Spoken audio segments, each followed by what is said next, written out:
Hi, my name is Ken. And my name is Jason. And today on Two Guys and Some Cardboard Unboxed, we're going to talk about epic board games that sit on your shelf and get dusty because you haven't gotten a chance to play them yet.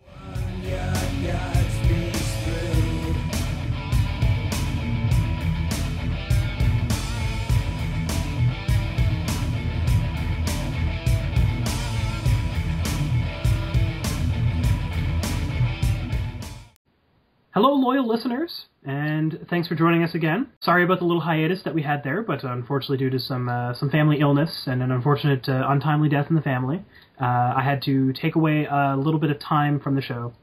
But we are back, and hopefully we should now be resuming our regular Monday updates for the podcast and bi-weekly for the actual show. I don't know if this is going to impact our updates or anything, but the next episode for Two Guys and Some Cardboard, the tutorial review show, should be next Thursday, and we should be continuing on every 2 Thursdays from then on.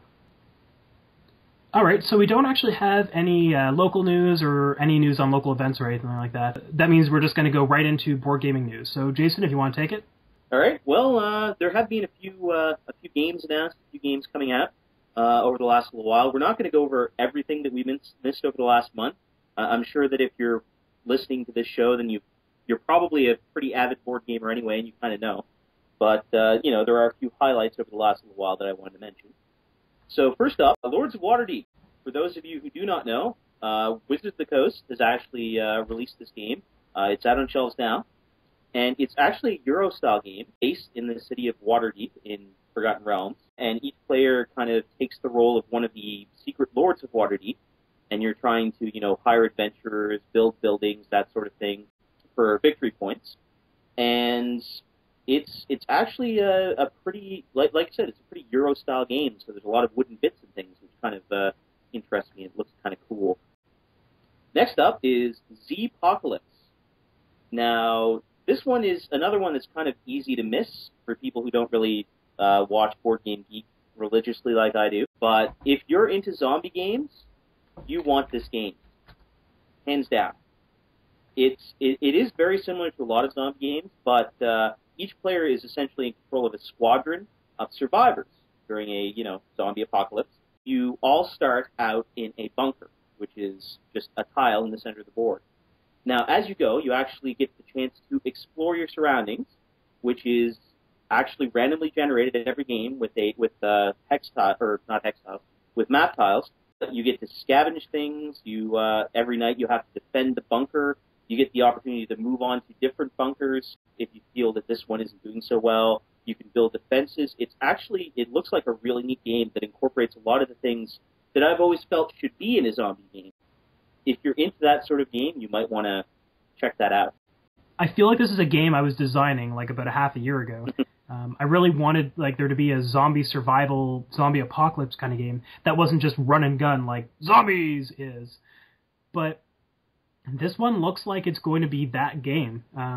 I don't know for sure one way or the other because I've seen this happen before where the game sounds like it's more survival-y, but then it ends up just being like run and gun kind of thing. So I'm curious. I mean, there has to be some running and gunning in zombie games. I always grant that. When the focus is clearly that, then it's not as interesting to me. But this one looks really cool. Yeah, I'm excited for this. Yeah, so that's actually on Kickstarter now. They have already met their funding goal, so this will be funded. I think there's another 20 days or so at the time of this broadcast. Hopefully, if my taxes come back soon, I'll be able to chip something towards them, because that'd be kind of cool. I'm probably buy this game anyway, so I might as well give it to them right at the source. Well, yeah, and if you actually do get involved in the Kickstarter campaign, there's a lot of really cool stuff that comes along with it.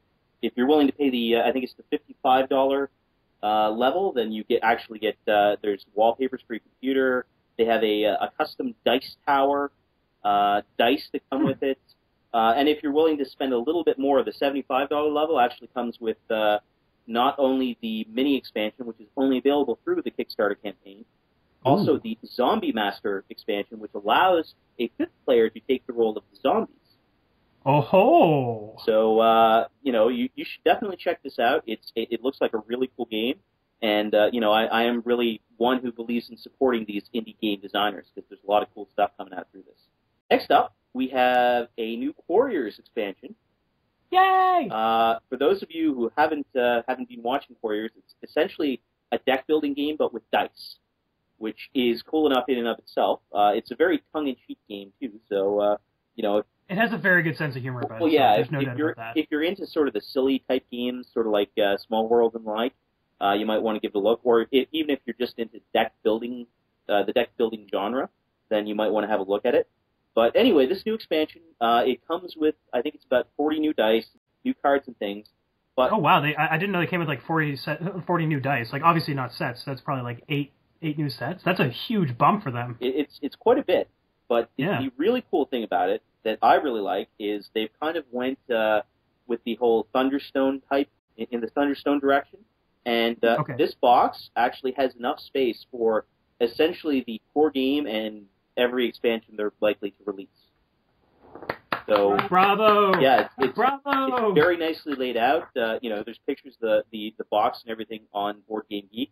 And again, it's very tongue-in-cheek. They call it the Formageddon Survival Kit. So, everything you need is in this one box. So, if you're into Warriors or just deck building in general, check that out. Speaking of Small World, there is a new Small World expansion that really thrills me. This is Small World Realms, and essentially what they've done is they've created a randomized board. So there are actually text tiles that, fit together nicely, and you can create random maps, which is always kind of something that I thought was, like, Small World has a bunch of different maps, but I'd like to mess around with that a little bit. Yeah, and if anything, I really like Small World, I really do. But we played it a lot. Like when it first came out, it was like kind of like the big game. It was really fun, and then I felt like we all sort of tapered away from it. Like it seems like Small World has become kind of a chore game rather than like an actual fun game for a lot of people.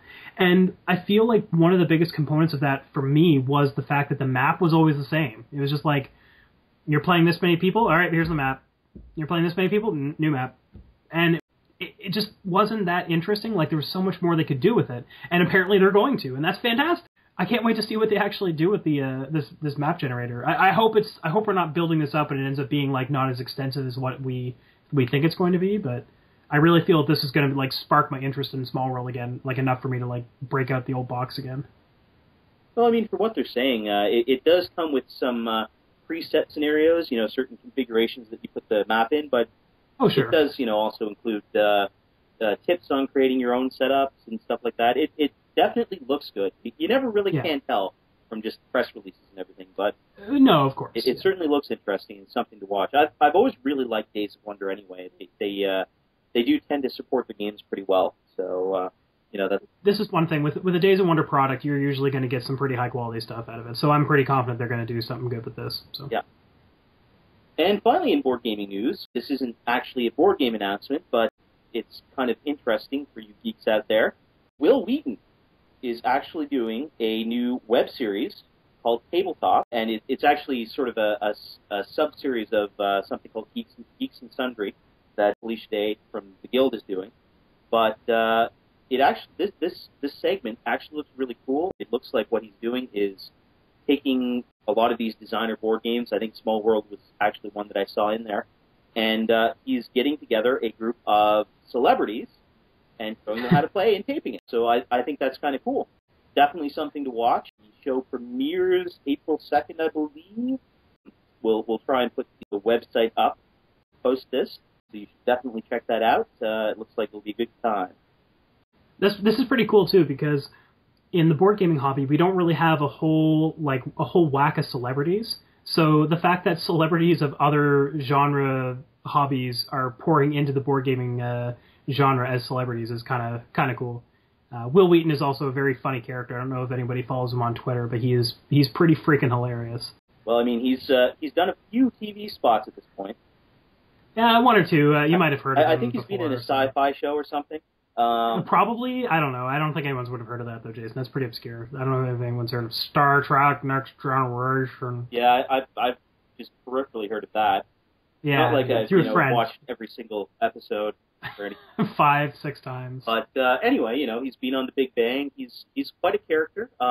Actually, he's really gotten into D&D lately with the Penny Arcade Expo live broadcast. I don't know if everyone's familiar with those, but the guys from Penny Arcade have been playing D&D live with Will Wheaton, and Very cool. It's pretty hilarious.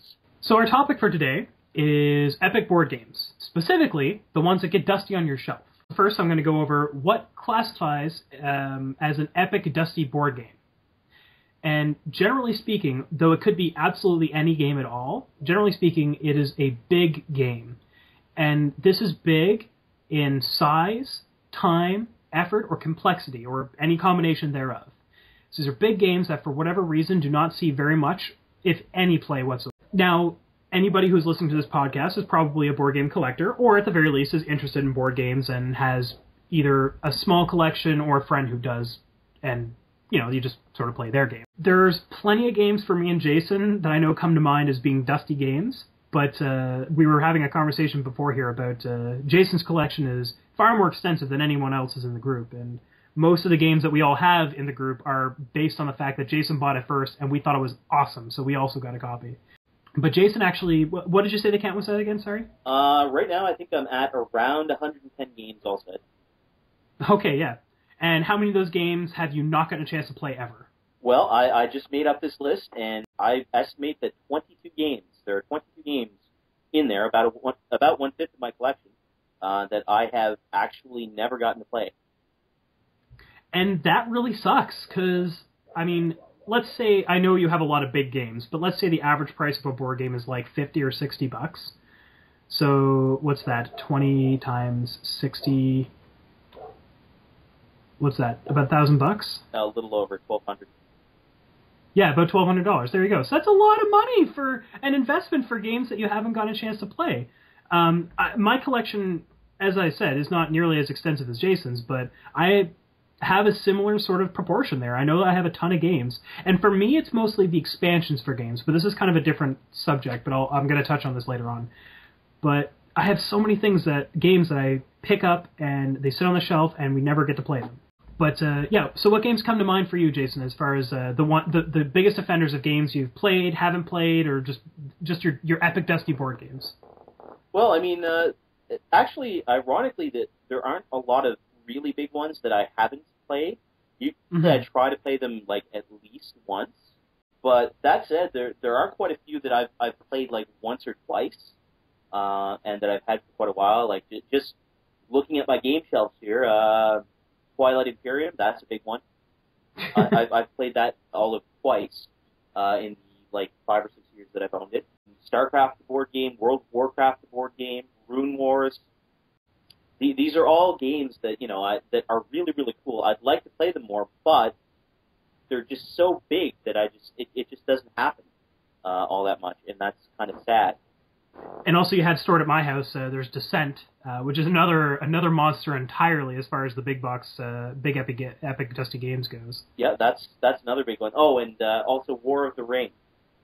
For me, sadly, some of my favorite games are becoming big epic dusty board games. Thunderstone is one of those games. No one wants to play Thunderstone because no one wants to have to set it up or put it back, even with the better organization system of the later expansions. But the problem is, of course, that you have expansions mixed in there, and that's, again, another monster. Agricola, God, I can't remember the last time I've even played Agricola, and that's one of my favorite board games. Mansions of Madness, Arkham Horror, people hear those names and they groan.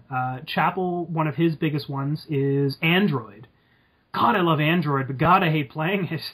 It's weird. You'd think that it would mean it's a bad game. I just hate... I just hate the wait between turns and stuff because it just takes so bloody long with so many people. But I love the game. It's a fantastic game, and I love playing it. Yeah, actually, Android is another one on my list. Oh, yeah. Right. But of course, then again, I can't go through the entire list at this point. It would probably take up time. But no, and that's a lot of the issue with these games. It's not that they're bad games. In fact, most of the games that I've listed there, I have played, once or twice, and I think they're great. And everyone most of the people who played them thought they were great. The issues really come down to lack of time, complexity, all the things Kenny mentioned before.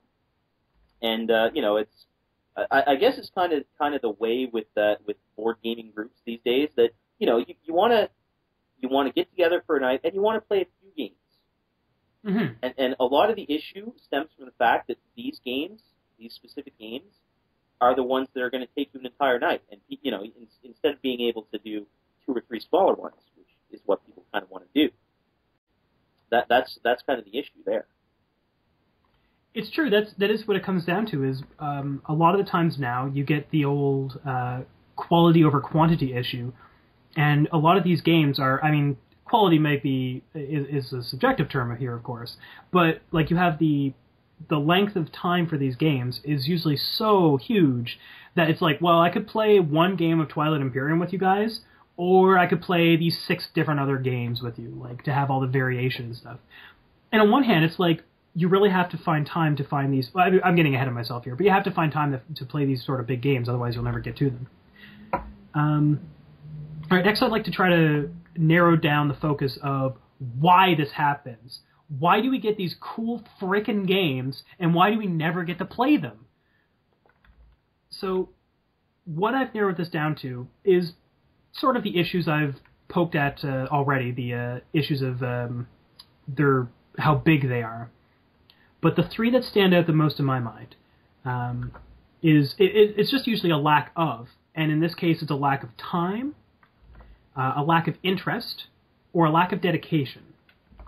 So with time, there's the issue that you simply just don't have the time to play these games. They take way too long. Like Jason mentioned, there's like 4 or 5 other games you could play in the span of this one game. Actually, one thing I really want to note here, and this is the biggest offender for me, this is a game that I have never played a full playthrough. I have the original Civilization board game, Avalon Hill. I think it's a great game. The complexity of it is actually pretty minimal considering, but the issue stems from the fact that if you play with the advanced rules, you're looking at a weekend. Like, games of this can take 18 hours. I'm not even exaggerating there. No, that's with a lot of players, but at the same time, it's very hard to find enough people who have a weekend they could set aside for a single game. And as a result, I've played about a quarter of a game once. And that's kind of sad considering how much money I spent on this, because it's actually essentially a collector's item at this point. It's really hard to find a copy of this. Now, Jason, was that the one that I played with you before, or was that a different Civilization? Because I played a Civilization with you before, and it wasn't quite that epic. This is the one we did have it at your place, but you were working on it. It's the one with it looked like an older map. You might be thinking Civilization 3, the board game, which just sucks. Okay, fair enough. Like, were there plastic pieces involved in this game at all? I think, it's been so bloody long. Like, this must have been like 3 or 4 years ago. Yeah, I can't quite remember. But regardless, time is a huge factor here because, like Jason said, with a game like this, you're going to want to play it. And I mean, it's a classic. It's fun. It is fundamentally actually a good game. But the biggest issue here is the fact that no one has the time. No one has a weekend basically to play that game. And if they did have a weekend to dedicate just to board gaming, are they going to play Civ, or are they going to play like a dozen other games? Like in a course of 18 hours, like, dear Lord, I could probably get about 30 or 40 games of Dominion.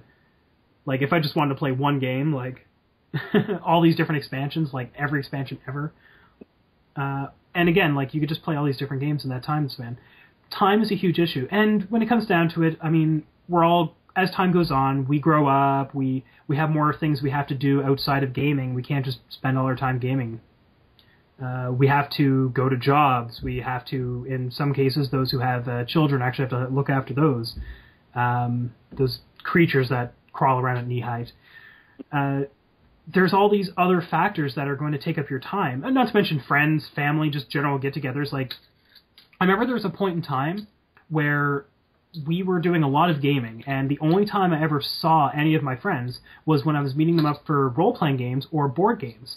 So we would spend half the time just chatting about things because we didn't bloody well see each other any other time, because I was a hermit because of school, and everyone else was a hermit because of school, work, or otherwise. And like usually they just ended up turning into social gatherings, and we didn't get most of the things we actually want to get done. So it's clear that we just don't have enough time to spend on these things in general, let alone enough time to like do them regularly. And obviously this is different between groups. Like some groups have a lot of time to dedicate to these things. There's some people that this is their hobby. This is the only thing they do in their spare time. They play games. Sometimes it's one game. Sometimes it's every game under the sun or anything in between. And, you know, for those people, that's great. You actually have time to do this. But even then, you probably still have a couple of these epic dusty board games sitting on your shelf. So there's obviously some other factors in here as well. So just moving into the lack of interest, the other reason that Kenny said sometimes this doesn't happen, that's one of the major problems I find I have with a lot of the games I mentioned there. I mean, you know, certainly these are a lot of games that they do require a lot of time, but at the same time, I find that it's not so much the time that concerns people as the complexity of them. I mean, you know, these are heavy games. I realize that, but I always have a hard time finding people in, you know, our group that are willing to play these games, which I feel is really unfortunate because a lot of these games are really cool. I mean, Twilight Imperium in particular, I've only played this, as I mentioned, twice since I owned it, and the issue there I think is a lot less the lack of time, but it's that people don't want to have to learn this, you know, really game, and you know.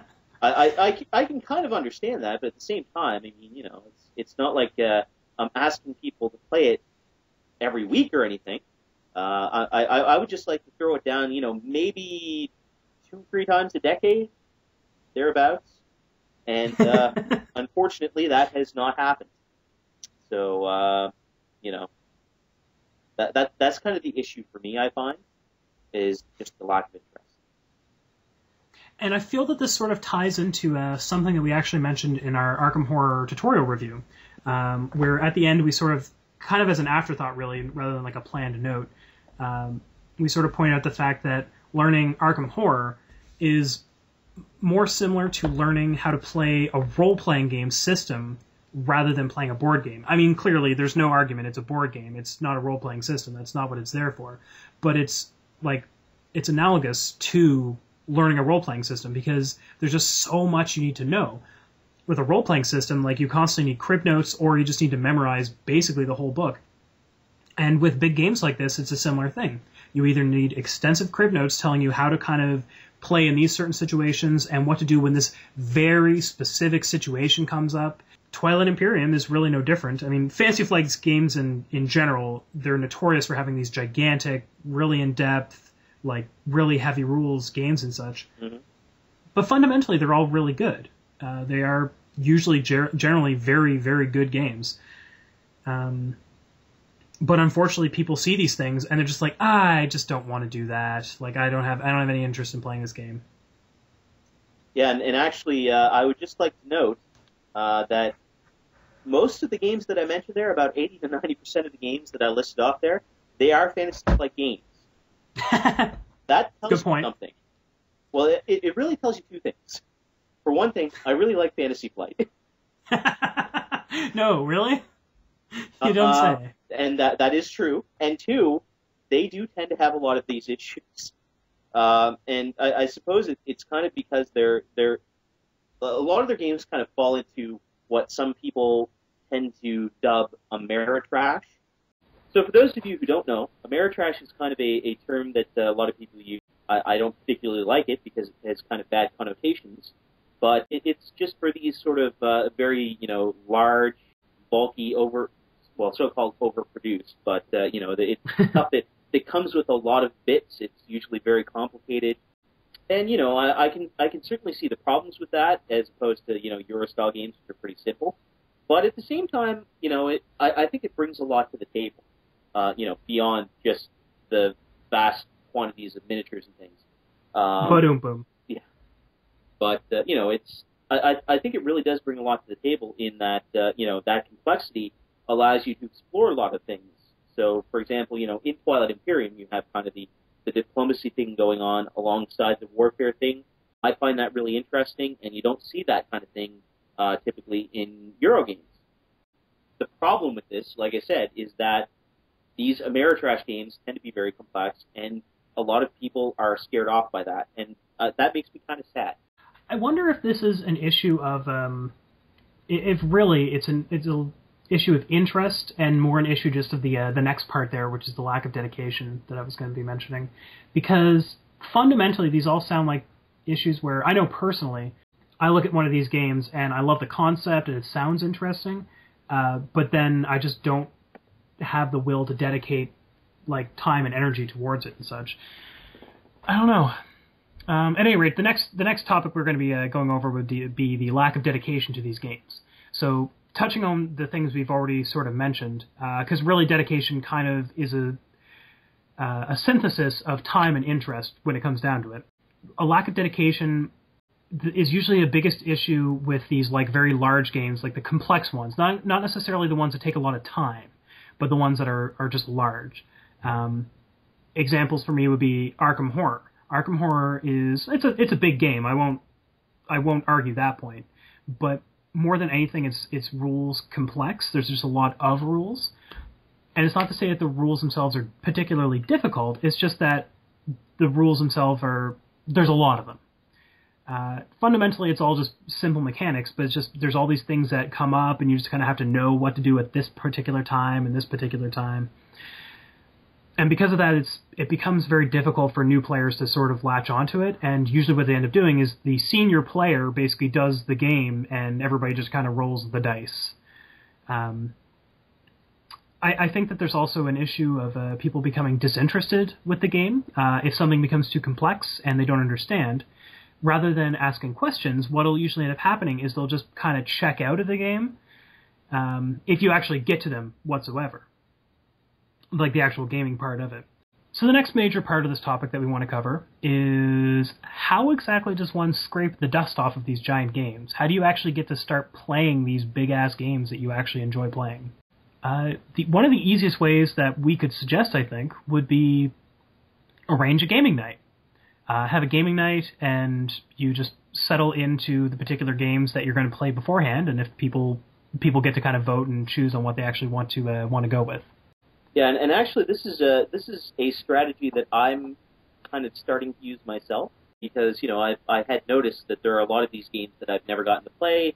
I really want to rectify that situation. So what I've kind of started doing is every other Friday night I have pretty much an open gaming night. Anybody who wants to show up can, and I usually announce about a week or two before what games I'm going to be playing that night. And, then people can sort of RSVP, for anything where there's only like a 4-player game or something like that. And that ends up working really well because then, I can easily get the word out to a lot of people. Anybody who doesn't want to play that specific game, they just won't show up. And, it sort of helps bring to light these games that, a lot of people probably have forgotten that I even have. So, it's just a really good idea to do things. So, if you just establish, for everybody, hey, this is the night we're going to be, doing random board games that I want to play, and this is the game I'm doing this week, then, again, that allows people to, like people will know that every other Friday night or, whenever you want to do it, you're going to have a gaming night, and they can just, decide whether they want to come based on what games you're playing that night. So I think this is a really good idea. I definitely agree with that. And of course, there's other ways you can go about it too. You could just have it set up where, in Jason's case, he's sort of like the dynamo of board gaming in our little group here.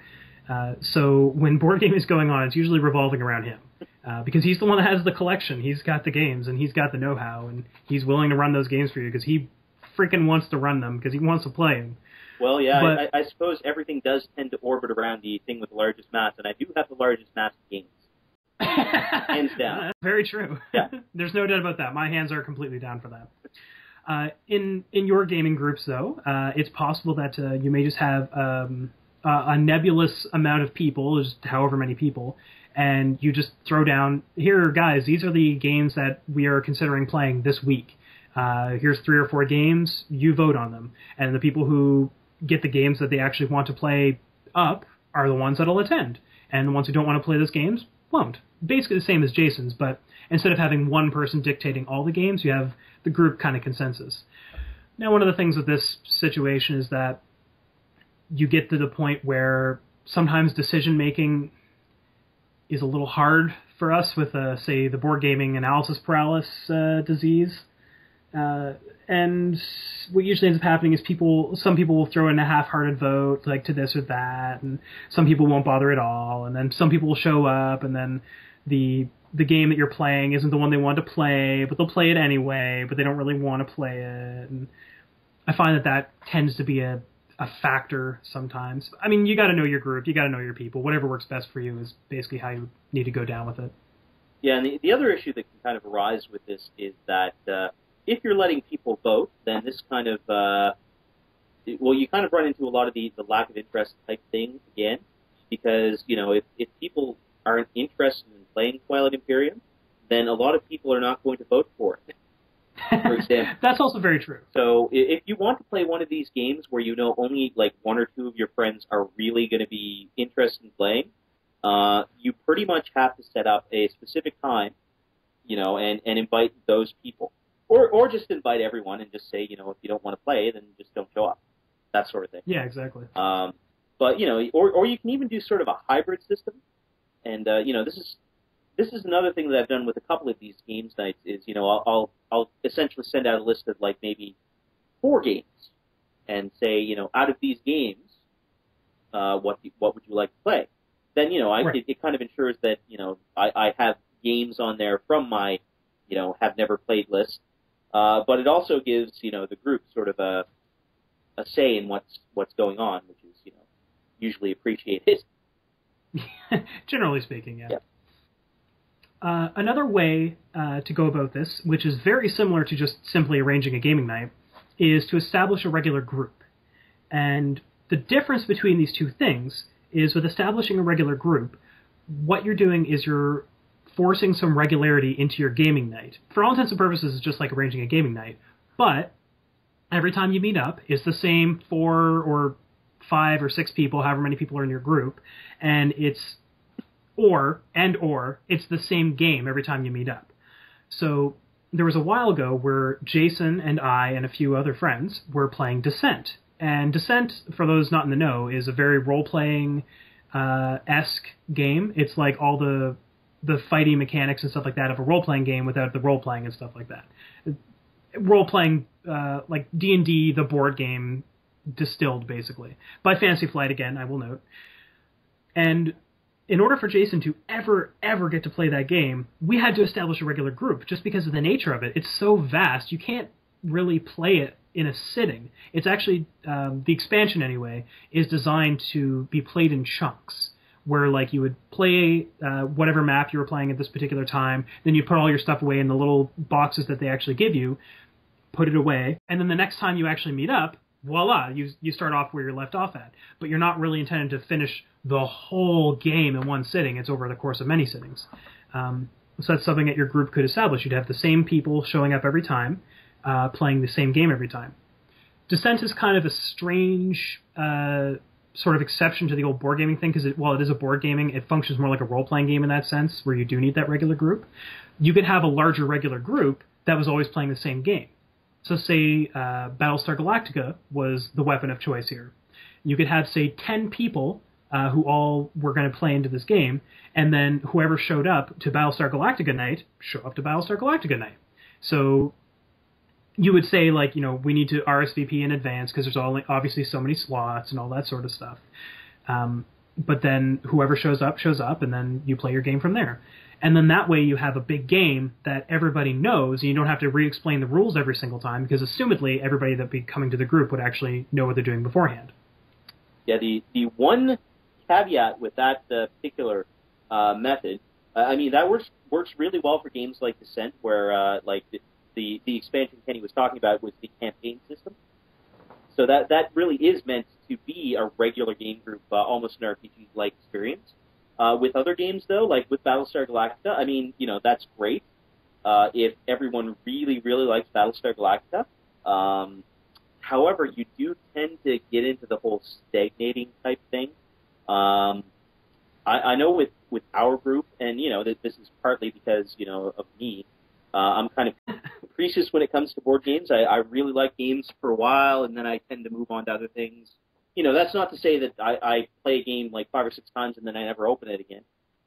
That's not true. I do like a lot of, all of the games that I own. But you love them all like children. Yeah, all of my children.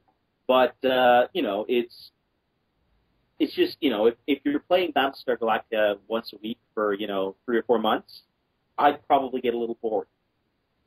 Oh, there's no doubt about that. And it's one of those things where I think it depends on the nature of the game you're talking about, and the people that you have, because I'm sure there are people out there who would be perfectly okay with having a weekly Settlers of Catan night, and there's probably groups out there that have been doing it for years. I could not do that. I couldn't handle it. I would stop coming.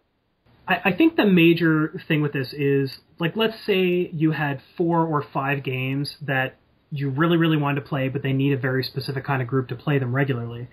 The idea that I'm kind of aiming at with this is that you would, say, play this one game every week or every other week or once a month or something like that for a while.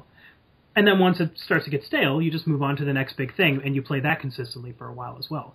Say an example, Jason, if we had a group that was dedicated to just playing Twilight Imperium, and let's say we met up every 2 months, obviously we'd be playing regular random board games all throughout there as well, but then every 2 months we'd meet up and we'd play Twilight Imperium.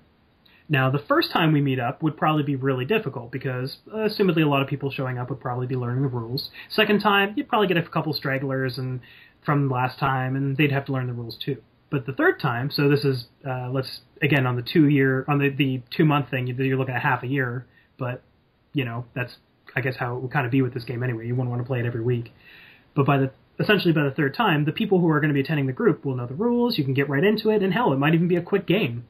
A quick game of Twilight Imperium is obviously a bit of an oxymoron, but you know what I'm saying. Well, it would probably be quicker than the original the time that everyone played it. So instead of 8 hours, it might be 6.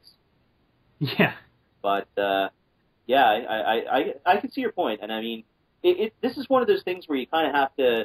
It really depends on your group and your games, because again, if you're really, really into Settlers of Catan and everyone enjoys playing that over and over and over again, I'm cool with that. However you want to play your games, that's how you should roll.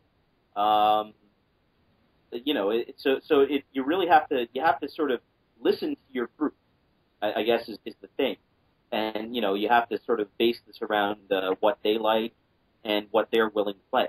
And the last issue we want to bring up in this realm of Epic Dusty board games is, how do you prevent this from happening to begin with? Is there a way? The first thing that comes to mind here for me is don't buy them. But that's an awful solution because these games are still good. I mean, if you're going to have an issue where no one in your group is going to play Twilight Imperium because no one in your group wants to play Twilight Imperium, but you really want to play Twilight Imperium, you probably shouldn't buy it. I mean, it's hard to kind of really justify not getting it. I mean, if you want the game, you should get it, but if you're not going to be able to find the audience for it, it's hard to, actually get a game of it in. And also as a note, if you're in a group that doesn't want to play these games that you want to play, well, not to put too fine a point on it, but maybe you should be looking elsewhere. I'm not saying, screw all of these friends you've made already, and I'm never playing with them again because they don't want to play what I play. Flip the table and never look back. Yeah, if that were the case, then I would have very few friends. But the fact of the matter is there are a lot of people out there. So if you really, really want to play this game, you're really psyched for it. You know what? Get out in the community, find other people who are interested in playing, and play with them. There chances are, unless it's a really obscure game, there's somebody in your local area who is willing to play it with you. Chances are there's probably a local convention or get together or something where you can meet these people. So get out there, meet new people, and play the games you really want to play. So we've already touched on the next thing I really want to say here, and that's essentially you probably shouldn't get these big epic games unless you already have a group that is interested in them. Or, if you have bought these big epic games and your group isn't really that interested in them, you should be making a very active effort to, go out and find a group that actually is. I think you'll find most of your friends are probably accepting of these games and will probably actually play them if you spin it correctly, if you make it easier for them to actually, pick up the rules and stuff, but that's not always going to be the case. Sometimes they just won't play flat out. Well, I don't know. I think you should never discount the power of peer pressure. Well.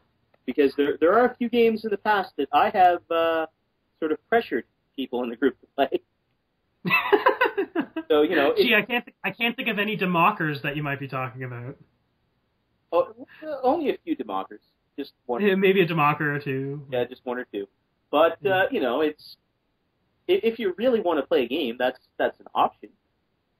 Yeah. And it does work. I am living proof. Because, Ken, have you or have you not played Democker? I've played Democker. Let us not speak of this anymore. Next topic. You really want to play Democker? Next topic. I wasn't really that interested in Democker, and I think, not to give you spoilers for our coming episode, but for the most part with Democker, I don't think it's really a bad game. It's just not the game for me. It's not my cup of tea of a game. Well, and that's fair. Yeah. But the thing is that I've played it though. I've tried it, I've played it, and I admit I don't like it. It's not like you said, Ken, I've got this game in German politics. Do you want to try it? And I said no. And you said, come on. And I was like, never in the history of mankind shall Ken or any Ken's son ever play this game. Are you sure? I seem to recall you saying something like that once or twice. No, I'm pretty sure I said that after I played it, and I suffixed it with ever again. Okay, well, yeah, that's fair. But regardless, you have to know your group. If you throw down $100 on a game and no one wants to play it with you, you can blame your group, but, you have to turn around and look at yourself sometimes, and you have to wonder how that goes down as well. Next up, though, kind of along the same line, is research the game before you buy it. Like Jason, pretty much with every game you get, I can't remember if you said this on the mic or off the mic, but you research the hell out of every single game you get. You look into the rules. You know how to play the game basically before you get it, and then you make sure you've got it, and then we play. Yeah, and I think that is a really good policy because then you can kind of it lets you have a look at the game. Not necessarily the whole game, but at least the rules as they're written, and that kind of lets you judge whether your group would like it or not. And that plus then you can actually go to people in your group and you can kind of gauge interest. You can say, this is how it works. These are the mechanics involved. You can kind of distill it down for them and see if they're interested. And that especially with somebody who doesn't have a whole lot of expendable cash to spend on these things. Not saying that I do. I just, well, this is my only hobby, so this is all I spend my money on. But I don't know, man. You're collecting hobbies like I am now. Don't make me get out the whip. I don't know. I still think that wargaming is a lateral move. Yeah, no, I agree. It's still kind of along the same lines. But anyway. Look up your games, research them, and make sure you know what the heck you're getting into before you actually get the game, before you make the commitment monetarily, rather than just with time, effort, and other things. Yeah. That's pretty much what it all comes down to. Yeah. But no, it's definitely a good idea to sort of poll your friends. Well, like I said, if you don't have a whole lot of money, and you can only buy one or two games, then it might be a good idea to just go to your group, or the next time you guys are hanging around, just say, hey, there's this game I really want to play. If I buy it, will you guys play it with me? And that's a pretty good way to find out whether it's a good purchase or not. So for sure. One thing I'd really like to note with this, though, is if you buy a game on a whim because it sounds cool and you didn't check with your friends to see if they have any interest in it, or heck, if you don't even know how to play it yet and you haven't read anything about it, you haven't even seen its name before, but you just picked it up because it's awesome, that's okay. But that's also a really, really quick and easy way to give yourself a nice, brand new, big, epic, dusty board game. If you don't know anything about the thing and you pick it up and you don't like it and you've spent a lot of money on it and no one else wants to play it with you, sorry, it's just kind of how it goes. You have to do a little bit more research there. And yeah, I just wanted to mention I've actually been burned by that in the past, and that's why I research these quite a bit now, because there have been a couple of games that I bought way back when that I really was not happy with, and I ended up spending money on stuff that I'm probably never going to play. And again, I this is my hobby, so this is what I spend my money on. But at the same time, this is money that I could have spent on something else. That I would get a little bit of enjoyment out of. So, I'm just saying. This is the voice of experience talking on that side. So, I think fundamentally it all comes down to a few things. Know your group, know what you like, know the game you're getting, and yeah, I guess that's pretty much it. So know your group, know yourself, and know your game. Those are the 3 ways you can help yourself prevent the Epic Dusty board games. That doesn't necessarily mean, though, that a game that's popular right now won't sit on your shelf and collect dust a few months from now, but this is pretty much the easiest way to make sure that you actually get a chance to play the damn thing. Well, yeah, and I find especially with games like that, it kind of goes in cycles. I mean, you'll buy a game, people will be really into it for a few months, it'll kind of fade out, and then, there'll be a resurgence. So, it's if you at least play a game like 3 or 4 times, in my opinion, you've gotten your money's worth. Anything beyond that is gravy.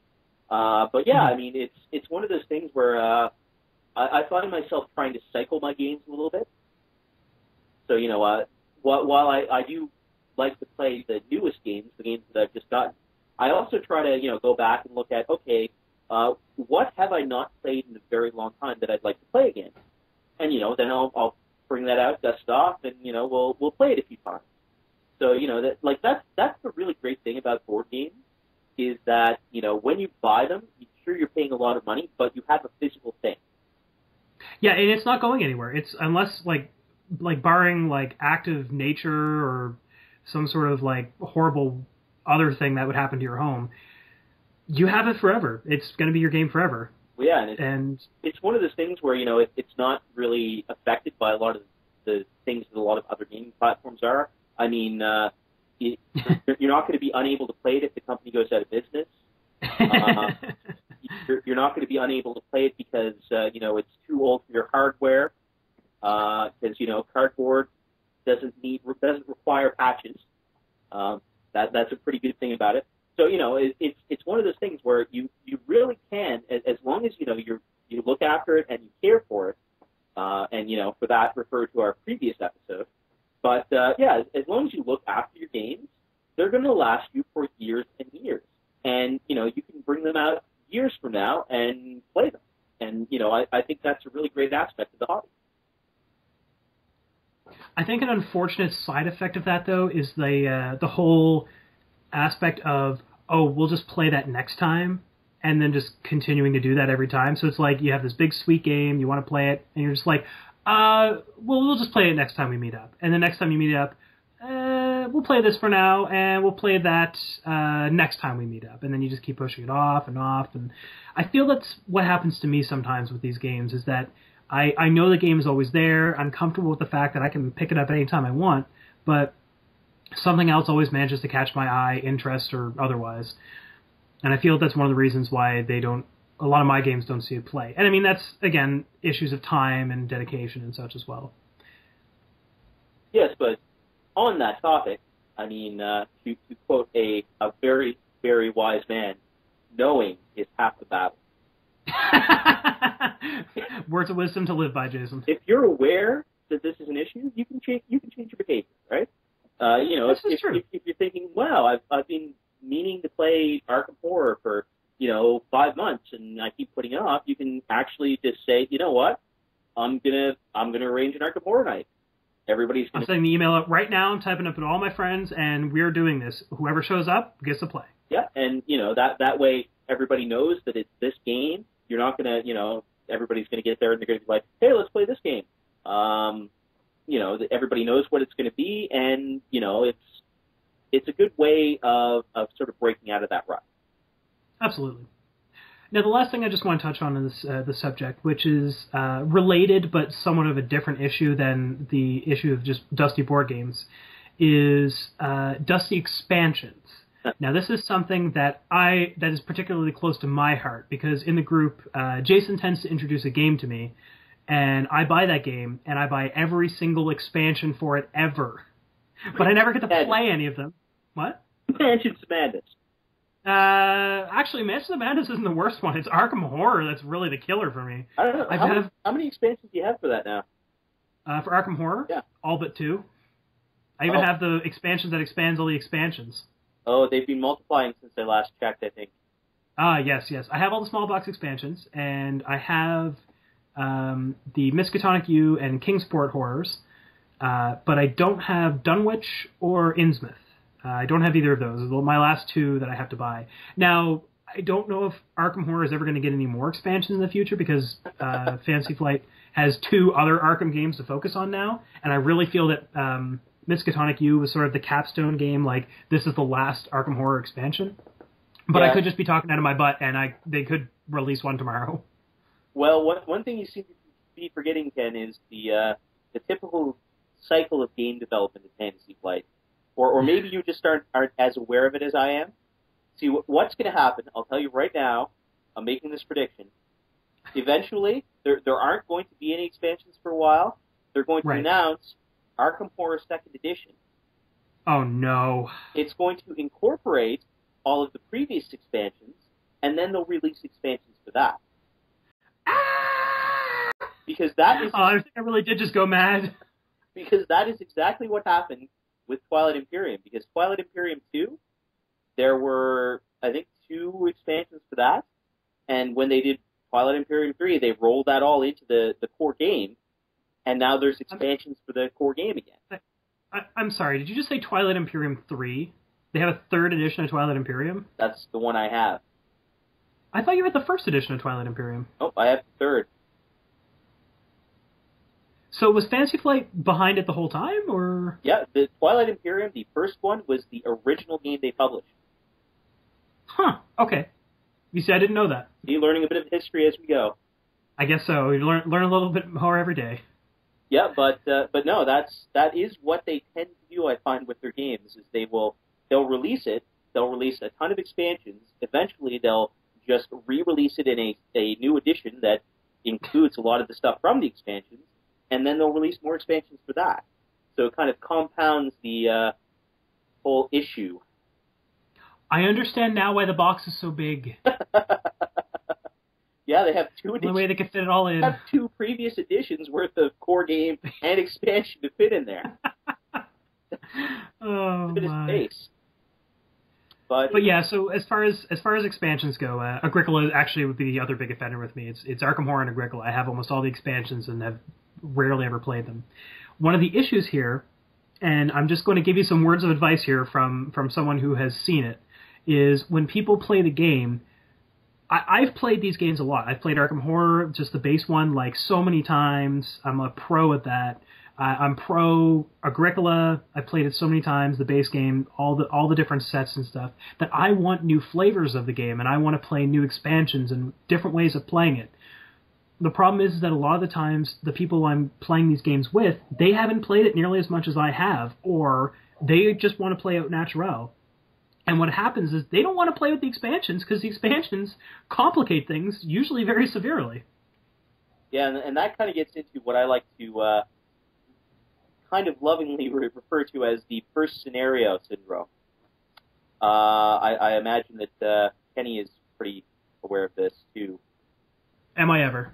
And this is just a term I've come up with to sort of describe, like, there are a lot of games out there, and, actually Descent is one of them, but, things like Hero Quest and that sort of thing, where there are scenarios for the game, and you end up playing the first scenario constantly. And it isn't because you really, really like this scenario. In fact, you generally tend to get really bored of it. The issue is that every time you're introducing a new player, and every time you feel that you should go through the first scenario again, so that they kind of get the basics. And speaking as someone who teaches a lot of games, because at our events, our Boardgasm events and stuff like that, we teach these games. It tends to get a little frustrating, where you have these really epic games. There's some really cool stuff in the other scenarios, but you never get to play them because every single time you're teaching the game to someone. You know what? I've just learned in time. The one that this came up with the most for me was Mansions of Madness. I cannot tell you how many times I played that first scenario with Mansions of Madness. How many maniac attacks I threw down on my players. How many times I just enraged them with just moving them one step to the left. And it's a short scenario comparatively. It's an easy scenario comparatively. And it's just the easiest way to introduce a mass group of people to the game. From now on, though, every single time, I got past that point, and I was like, I'm actually going to play another scenario, because I basically played that first scenario about 3, 4, 5 times, and eventually I was like, screw it, I'm just playing whatever I damn well feel like tonight. I'm going to pick a scenario, and that's what we're going to play, and you are going to learn on that scenario, and you are going to like it. But for the most part, most of the people in the group have actually played the game now, after playing the scenario 4 or 5 times with me. They know how to play the game, and it's not really so much an issue anymore. But anytime I have to introduce that game, I'm very tempted to do the scenario, the starting scenario, rather. But I feel like I'm at a point now where I can teach the game effectively without having to rely on that first scenario to be easy. I don't know if you remember there, but Becky actually just ran Mansions of Madness at the last Boardgasm event there, and she actually ran the first scenario from the expansion of Mansions of Madness. One. What's that? Which expansion? There's several. Sorry, the actual true expansion. The other ones are scenario chapter packs, basically. It's the Forbidden Alchemy expansion. And so she actually ran. I would like to say a fairly advanced scenario. I mean, the expanded scenarios they all have new things added to them and such. And the first one isn't significantly more complicated, but it's complicated enough that for new players coming in, it could be hard. But from what I heard, everybody actually took to it very easily, and everybody had a lot of fun with it. So. Well, I mean, it really helps when the game itself is pretty simple. And Mansions of Madness, ultimately, it's one of those games that it looks really complicated, but it really isn't. But unfortunately, that's what a lot of these games are, and most people shy away from them because they take one look at it and then run screaming when it's really no, it's actually really simple. Just don't look at the fact that there's 40 different decks and you don't know what any of the terms I'm saying mean yet. And just roll some dice for me. Come on, please, no, come back. Ah. Well, I mean, really, when you look at it, even a lot of really, really simple games can look complicated when you just look at the components. I mean, for God's sakes, look at Dungeon Quest. How many decks are there in Dungeon Quest? There's far too many. 10. How many do you ever use at a time? 1. Yeah. And that's the thing that you don't really get without the context from the rules. And that's kind of a side issue, and we're kind of going on a bit of a tangent as we are wont to do. But yes, it's true. That does tend to be an issue. Is that people take one look at a game, they see that there's 50 bazillion pieces, and they just run screaming. And that's not necessarily an indication of how complex the game is. It never really is. No. So, you should kind of take that into account before you prejudge a game. Absolutely. And that goes for players and senior players as well, those who would actually run the game. You have to take into account the fact that you may be exposing people to a lot of things at once, and you just have to take it slow. If the game, say with Agricola, the way I teach the game is Agricola is played in 2 phases on your turn. You pick up your dude, and you choose what you want to do.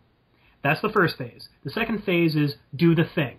Whatever it says, in order, exactly as it says, on the thing you place it on.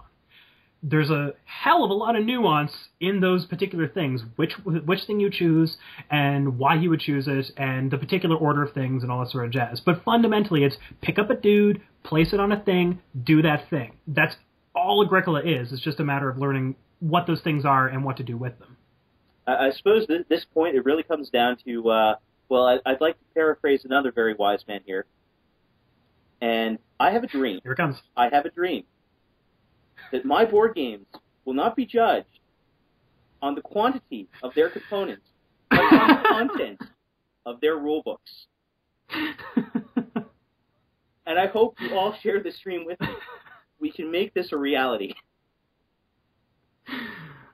I have nothing to follow that up with. I've got nothing. Well, gems and gents, that's all we have to say about Epic Dusty Board Games. Hopefully we'll see you next time. Hopefully we'll actually be on a regular schedule, and we'll be this Monday and the Monday you're listening this on, because of course you listened to it as soon as it came out, and every Monday after that for probably the rest of time. Hopefully there will never, ever, ever, ever be another gap in our podcast, because we can totally guarantee that nothing bad will ever happen to us ever again.